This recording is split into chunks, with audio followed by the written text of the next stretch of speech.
When we did the survey, we were really interested in finding out if there was a link between data-driven marketing and business performance. We found that the companies that were actually leveraging data to make decisions were performing better. Now, it wasn't that they were more profitable or they had more revenue growth. The link was with their sales performance. And so what we saw is that they had more sales productivity. We wanted to understand what differentiated those data-driven marketers from the other marketers in the study. The first thing that was really clear is that the data-driven marketers are also technology-savvy marketers. They had a technology strategy and a technology roadmap, and they had this in place for significantly longer periods of time.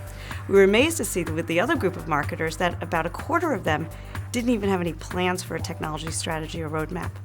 Now, following along with that, we also found data governance was no longer a problem for them. So they were much further along in understanding where was the data coming from, what were the different organizations, and having cross-organization cooperation in cleaning the data, managing the data, consolidating that data, so that they're much more working towards having a single view of their customer in an integrated, centralized database.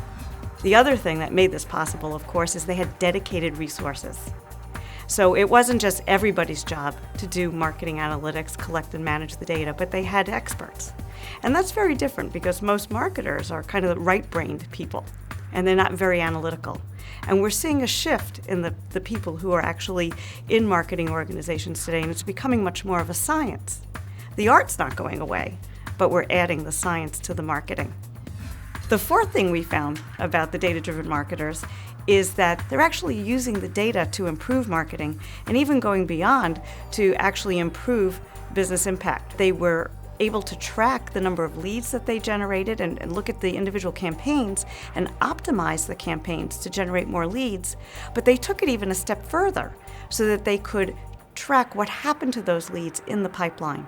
So straight through from lead generation all the way to the closed deal. They didn't just take this data and this good information and hold it inside the marketing organization. They were creating reports. They were meeting with other executives and showing them how they could use the marketing data to improve their piece of the business.